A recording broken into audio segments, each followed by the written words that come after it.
जय हिंद दोस्तों, मैं आप सभी के साथ राजेश कुमार एक बार फिर से अग्निवीर के मुद्दे पर मैं बात करने आया हूं।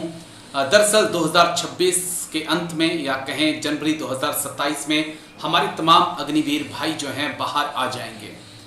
तमाम अग्निवीर भाइयों के कमेंट्स आ रहे हैं कि सर कुछ हमारा करिए, हमारे बारे में बात करिए, हमारी बात को उठाइए। आज मैंने अग्निवीर को लेकर भारतीय सेना के रिटायर्ड लेफ्टिनेंट जनरल से बात की है। Lieutenant general Sanjay Kulkarni sir से बातचीत की है और उनसे समझने की कोशिश की है कि क्या भारत सरकार अग्निवीर के साथ करने जा रही है। क्या 75% को परमानेंट किया जाएगा या 25% को ही परमानेंट भारत सरकार करेगी। जो बाहर आएंगे उनका क्या होगा। क्या सीएपीएफ में वाकई में तमाम अग्निवीर ऑब्जर्व हो जाएंगे। क्या स्टेट पुलिस ले लेगी। तो जिन लोगों की हाइट्स कम है क्या उन लोगों के लिए भी ऑप्शंस हैं। क्या जो टेक्निकल अग्निवीर हैं वो हथियार पकड़ के खड़े हो जाएंगे। तमाम ऐसे सवाल हैं जिनका जवाब तलाशने की हमने कोशिश की है। सर ने बहुत विस्तार से चीज़ों को समझाया है। और देखिए, जनरल से नीचे एक ही रैंक होता है, लेफ्टिनेंट जनरल, और उनसे मैंने बातचीत की है आप सभी के लिए। आप इस वीडियो को देखिए और मेरी तरह भी पॉजिटिव रहिए कि मोदी सरकार दिसंबर 2026 से पहले कुछ ना कुछ फैसला ले। लेकिन बस इतना जरूर कहना चाहूँगा कि कम से कम सैलरी और छुट्टी पर मोदी सरकार को फैसला ले लेना चाहिए जल्द से जल्द। 60 दिन छुट्टी और कम से कम 35,000 सैलरी अग्निवीर भाइयों के लिए। तो सर ने क्या कुछ कहा, लंबी बातचीत है, आप जरूर सुनिए। Lieutenant general Sanjay Kulkarni sir, जय हिंद, बहुत बहुत शुक्रिया समय देने के लिए। Thank you sir. जय हिंद Rajesh, always a pleasure talking to you. हटकर हैं अग्निवीर को लेकर तमाम सवाल मेरे व्यूअर्स पूछते हैं मुझसे और कई बार मेरी और आपकी बातचीत ही हुई है जिसको दर्शकों ने बहुत ज्यादा पसंद किया। कुछ वीडियो तो ऐसे हैं जिन्हें 15-15, 20-20 हजार लोगों ने देखा और पसंद किया, कमेंट्स किए। अब एक साल के आसपास अग्निवीरों के पास बचा है क्योंकि 2026 लास्ट में मुझे लगता है कि रिटायर होना, बाहर आना अग्निवीर शुरू हो जाएंगे। कितनी पॉसिबिलिटी हम देखें आगे, क्या अब फ्यूचर हम देखें कि सरकार अगले एक साल के अंदर कोई कदम ले सकती है, क्योंकि तमाम कमांडिंग ऑफिसर्स की तरफ से एक रिपोर्ट तो दे दी गई है, फीडबैक तो दे दिया गया है मिनिस्ट्री ऑफ डिफेंस को। तो क्या आगे आप फ्यूचर देख रहे हैं, कोई पॉसिबिलिटी देख रहे हैं कि मोदी सरकार कोई चेंजेस कर सकती है, या जस का तस ये स्कीम रहेगी कि अब 25% परमानेंट, 75% आउट? मुझे लगता है अग्निवीर की अग्नि परीक्षा है, अग्निवीरों का रीसेटलमेंट, ये बहुत जरूरी है। अगर हमने दिल जीतना है भारत में, क्योंकि नौकरी जो है ये बहुत प्यारी चीज है और फौज की नौकरी जो है बहुत लोग पसंद करते हैं और इसका फायदा भी सबको होता है। खुद अपना किस तरीके से जीवन जीना है और पैसा भी ठीक है, ये नहीं कहूँगा ज्यादा है तो कम से कम ठीक है। तो उस हालात में मुझे लगता है, और जिस प्रकार से पूरे विश्व भर में उथल पुथल हो रही है, जिस प्रकार से हम लोगों ने ऑपरेशन सिंदूर में देखा है, चाहे नॉन काइनेटिक वॉर हो, कॉन्टैक्ट वॉर ना हो और नॉन कॉन्टैक्ट वॉर है, लेकिन बूट्स ऑन ग्राउंड एलओसी के ऊपर और एलएसी के ऊपर होने बहुत जरूरी है। मुझे लगता है, ऐसे मेरा मानना है, मैं ये नहीं कह सकता सरकार क्या करेगी, क्योंकि 2027 तक यानी 2026 के आखिर तक ये अग्निवीर हैं। 2027 जनवरी में अब ये अग्निवीर बाहर आएंगे, क्योंकि जनवरी ऑफ 2023 में ये भर्ती हुए थे, तो 4 साल है उनके पास।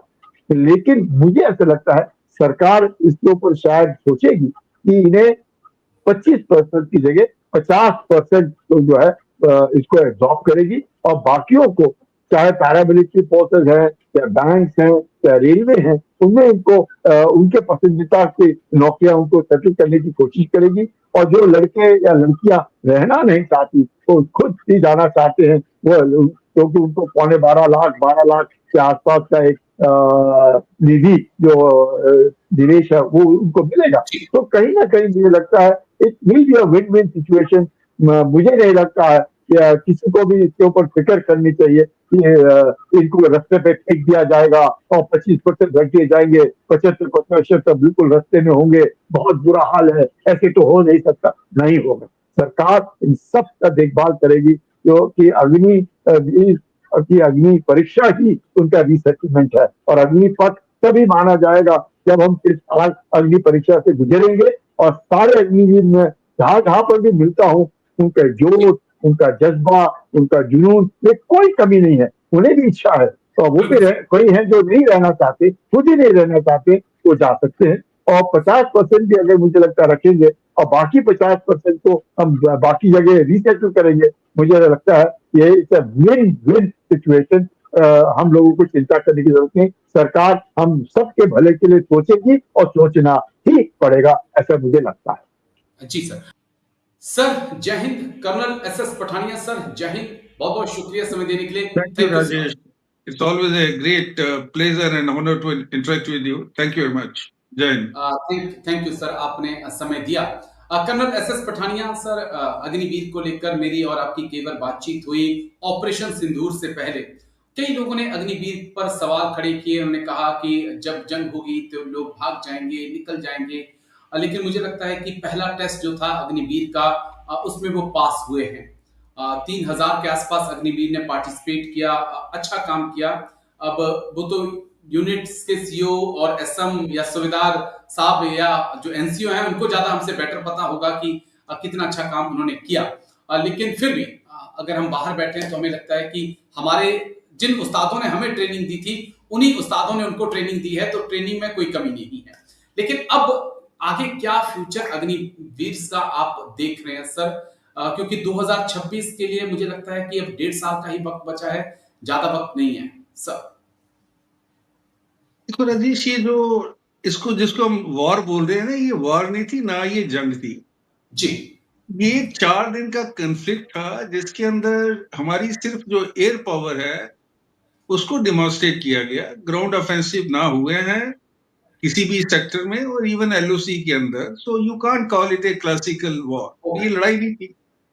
तो जब लड़ाई नहीं है तो आपको कैसे पता लगेगी कि किसने कैसे परफॉर्म किया है?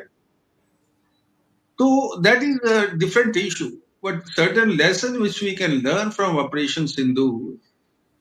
देखो, हमें देखना पड़ेगा कि ये अग्निवीर का कंसेप्ट लाया किस लिए गया। I am very clear, government ने ये सोचा था कि हम एक न्यूक्लियर पावर हैं जी, और आने वाले समय में जब मोदी जी ने 2014 में ये प्रधानमंत्री का दायित्व संभाला था, तो उस समय सबको ये लगता था कि भाई लड़ाई तो होनी नहीं है, ना पाकिस्तान के साथ होनी है ना चाइना के साथ होनी है, बिकॉज दोनों न्यूक्लियर पावर है। तो why to have such a army, और अपना पेंशन बिल हम क्यों बढ़ाएं? जी। तो उसके उनके अपने लॉजिक थे जो सही भी थे। लेकिन होता क्या है कि वर्ल्ड ऑर्डर जो है लगातार बदलता रहता है, जियोपॉलिटिक्स लगातार बदल रही है।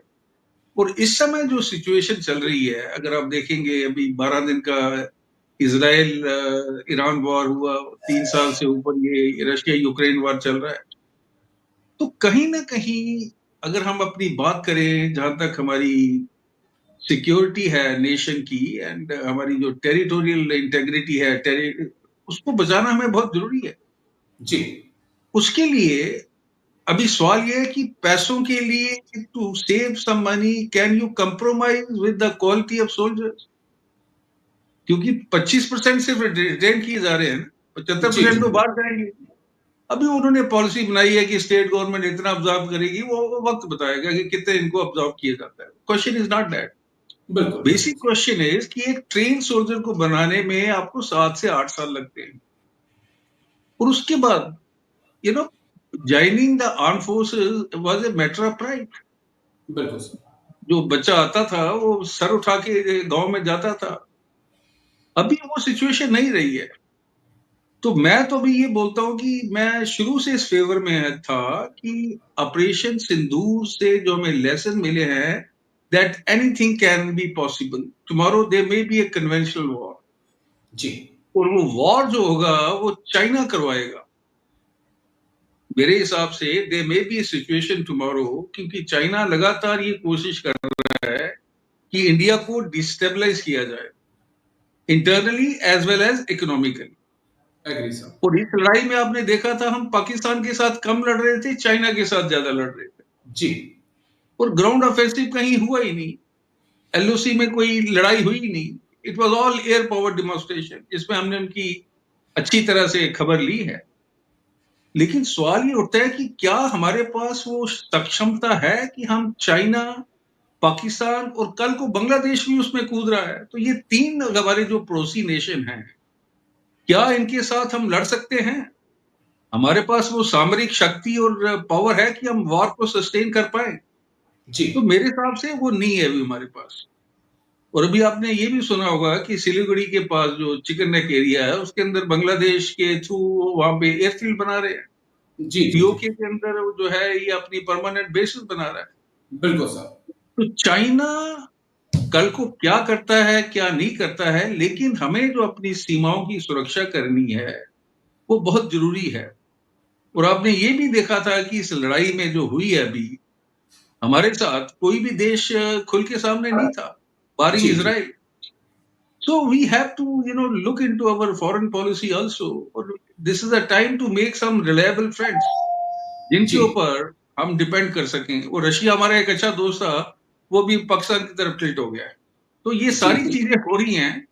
और अग्निवीर का मैं तो ये रिकमेंडेशन ये है कि इसको या तो पूरी तरह से स्क्रैप किया जाए या 75% जो है उनको रिटेन किया जाए, क्योंकि हुआ ये है कि कोविड के टाइम जो रिक्रूटमेंट नहीं हुई थी, जी हमारी जो स्टैंडिंग आर्मी है वो तकरीबन 2,40,000 वैसे ही कम हो चुकी है। ओके और उसके बाद जो अग्निवीर का जो इनटेक है that is around 45,000। That mean हमारा जो पहले इनटेक था सोल्जर्स का वो 60,000 था, तो 15,000 हर साल डेफिशिएंसी बढ़ रही है। जी तो जिस तरह की जो सिचुएशन डेवलप हो रही है हमारे अड़ोस पड़ोस में, we got to be very very careful and strengthen our arm forces.